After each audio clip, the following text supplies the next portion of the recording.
বিএনপির ভারপ্রাপ্ত চেয়ারম্যান তারেক রহমানের নির্দেশে গরিব অসহায় ও শীতার্ত মানুষের মধ্যে উপহার সামগ্রী হিসেবে শীতবস্ত্র বিতরণ অনুষ্ঠিত হয়।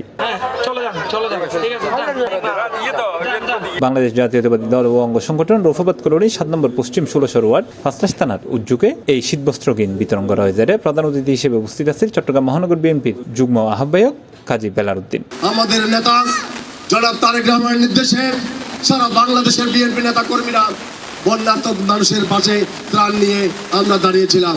গত 5 আগস্ট জুলাই আগস্টের গণ অভ্যুত্থানের পরে আমাদের প্রিয়তা তারেক রহমানের নির্দেশে সারা দেশে সংখ্যালঘু হিন্দু বৌদ্ধ খ্রিস্টান ভাইদের জানমাল নিরাপত্তা রক্ষায়, তাদের মন্দির প্যাগোডা রক্ষা করায় বাংলাদেশ জাতীয়তাবাদী দলের নেতা কর্মীরা আমাদের প্রিয় নেতা তারেক রহমানের নির্দেশে আমরা তাদের পাশে দাঁড়িয়েছিলাম, তাদের মন্দির পাহারা দিয়েছিলাম, তাদের ধর্মীয় প্রতিষ্ঠান আমরা পাহারা দিয়েছিলাম এবং তাদের ঘরবাড়ি আমরা পাহারা দিয়ে তাদেরকে আমরা রক্ষা করেছিলাম।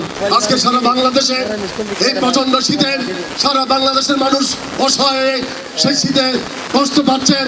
আমাদের নেতা তারেক রহমানের নির্দেশে আমরা তেমনি তারেক রহমানের নির্দেশে আজকেও যত সামান্য তারেক রহমানের উপহার হিসেবে আপনাদের মাঝে এই শীত বস্ত্র বিতরণ করার জন্য আমরা আপনাদের সামনে দাঁড়িয়েছি। এছাড়াও ফাজাস থানা বিএনপির সাবেক যুগ্ম সম্পাদক সালামত আলীর সভাপতিত্বে বিশেষ অতিথি হিসেবে উপস্থিত আছেন চট্টগ্রাম মহানগর বিএনপির সদস্য জাফর আহমদ, মোহাম্মদ আশরাফুল ইসলাম, মোহাম্মদ ইউসুফ, সাবেক সহধর্ম বিষয়ক সম্পাদক বাবু রণজিৎ বড়ুয়া, বাইজিৎ থানা বিএনপির নেতা মোহাম্মদ ইসমাইল, চট্টগ্রাম মহানগর কৃষক দলের নেতা মোহাম্মদ জসিম, 43 নম্বর ওয়ার্ড বিএনপির সাবেক সাংগঠনিক সম্পাদক সেলিম আনসারী সহ আরও বুথকেই। C plus TV, Chittagong.